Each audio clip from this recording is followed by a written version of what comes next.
continues now.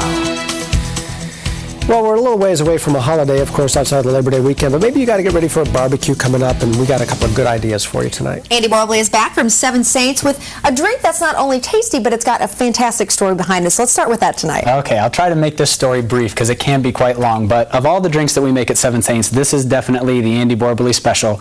The name of the drink is called the Desert Rose, and it's actually named after my grandmother. My grandmother and my grandfather started their love affair shortly before World War II, and they were married shortly before World War II. And when my grandfather was deployed, he wrote a love letter to my grandmother every day that he was deployed. She literally has hundreds of them. And I always wanted to make a drink called the Desert Rose because that was the name that he used for her in all of his very romantic letters. So when we came across this drink, it was just too good, and so we named it the Desert Rose. The basic concept of the drink is we take Reposado tequila, which is the one in the middle there, has a little bit of barrel-aged flavor, but not too much. And then we infuse it with strawberries for 31 days. Ooh. And this beautiful thing happens to the tequila. What I have in this glass right here is actually just that strawberry-infused tequila, so you can see the color. The strawberries get bleached out. The strawberries are actually white by the time we pull it out of there, and the tequila is this beautiful red. Now, it's still a little rough at this point. It gets a beautiful name. It's called Tequila por mi amante, which means tequila for my lover. But it's still a little rough at this point. So what we do is we add a little bit of Saint Germain elderflower liqueur, gives it some nice sweetness. And then the mixology comes in because what we wanted to do is we like to use infusions and we like to use spirits, but we like to use fresh ingredients as well. So in the summertime when the strawberries are good, we just use a certain amount of strawberries. There's no real way to do it, just eyeball it. A little bit of lime for some acidity, we squeeze it, and then we muddle it to kind of bring all those flavors together. Which just means you're kind of smashing it and breaking it down a little bit so it becomes more of a drink. Exactly. We want that to just kind of like meld all those flavors together. Oh, the strawberries smell so good. They smell really good. Exactly. It gives it a nice little top note there. And the nice thing about the tequila itself is that tequilas are labeled blancos, reposados, or añejos. And on the table here, the blanco is the white one. That sees no time in an oak barrel. Okay. The reposado tequila spends a little bit of time in an oak barrel, 6 months or less.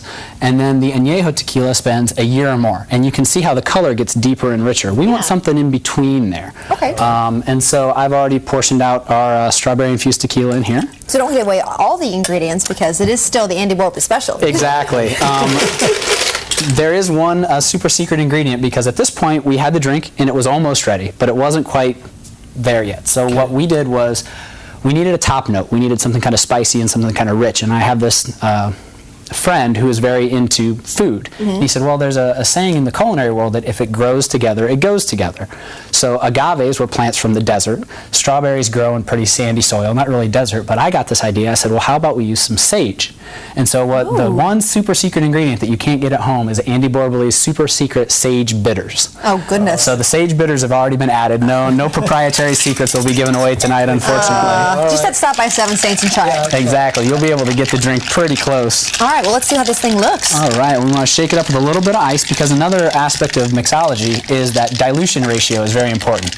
Part of the reason why bartenders shake is to make drinks cold, but part of the reason why we shake as well is to get them down to a more approachable proof. All right. So that's something to keep in mind as well.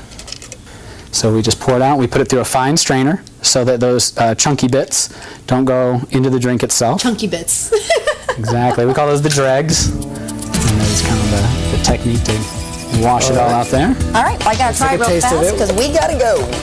Let's see what this is Even looks a little lighter. How is it? Oh, wow. That is really fantastic. Definitely got to stop by Seven Saints to try that one. Andy, thank you so much for coming in tonight and telling us the story about the Desert Rose. Yeah.